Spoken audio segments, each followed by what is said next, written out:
Greetings everyone, welcome back to Cinema Prescriptions, where we dive deep into a film and prescribe you all that you need to enjoy the film. I am your host, Mr. Dr. Rice, and today we will be going over Beekeeper. Let's get to it. So the synopsis for this one is that one man's brutal campaign for vengeance takes on national stakes after it's revealed that he's a former operative of a powerful and clandestine organization known as Beekeepers. So this is a pretty good synopsis for this one. You can look forward to a story about vengeance, and you can look forward to action and maybe opening up doors for a new universe. The director of The Beekeeper is David Ayer. He's known for directing Harsh Times, Fury, End of Watch, Suicide Squad, Bright, and The Tax Collector.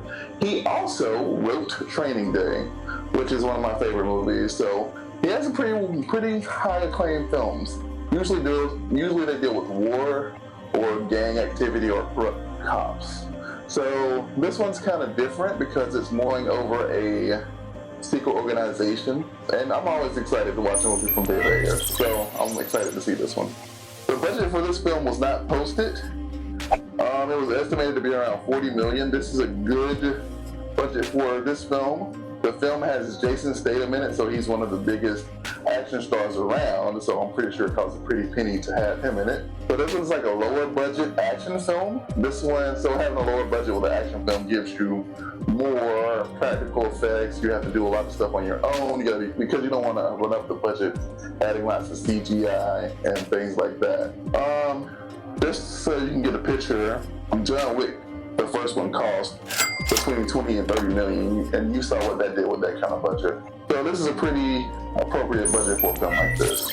A good comparison film for this one would be John Wick, because if you think of it, this film's kind of like, they both start with the initial conflict of a human force of nature that is coming out of retirement due to the death of a loved one. John Wick being that his dog died, versus Adam Clay, who has to come out of retirement due to a landlord of his being wronged and dying, which causes him to come out of retirement. Film also, they're both forces of nature, and they both have gun fu and kung fu, but John Wick has more gun fu versus this film that has more kung fu.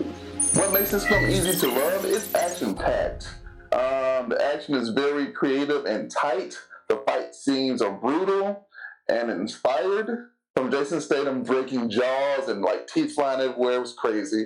So I love to see that action in that film. It has some interesting characters. It's great to see the eccentric, over-the-top bad guys making an appearance in this film. The villains that run the phishing scam buildings, they add another layer to the film and gives the film more spirit to it, and it makes it feel different from another action film. And also what helps the film is that it's concise and it doesn't overstay its welcome. A lot of action films will try to keep going and going and going, and you can get desensitized from having to see so much violence in the movie. It's kind of like how I felt when I was watching Hardcore Henry. I was like, how many people are you going to kill? And it's just like, when is this going to be over? But this film doesn't overstay its welcome.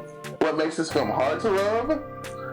Statham plays a typical untouchable protagonist, so he doesn't take any damage. I'm kind of believing that him and The Rock and Vin Diesel all had this thing in their contract where they do not take any damage in the film, because he didn't get hurt at all until the very last fight scene. So there's no drama in the film when you don't take damage. Look at John Wick. He takes a lot of damage in his films. He gets hit and things like that, but it shows his perseverance, and it shows that the human will is strong in here, and that gives him a good character trait in the film. That's what this film kind of lacks. Also, what makes it hard to love is that the stakes get pretty grand for a film of this size. He literally gets in the same room as the and tries to, and that's kind of, man, I don't want to ruin the rest of it, but I felt like the stakes were getting too high. Could have been like John Wick and kept it more contained, and that would have been more exciting.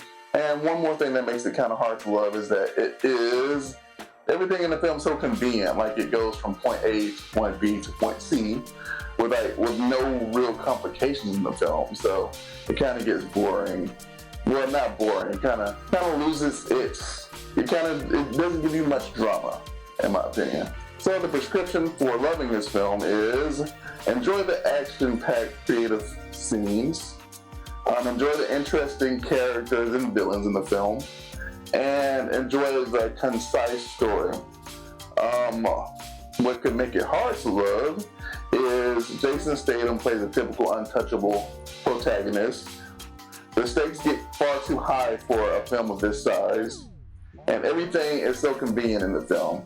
So that's the prescription I write for you. See you next week.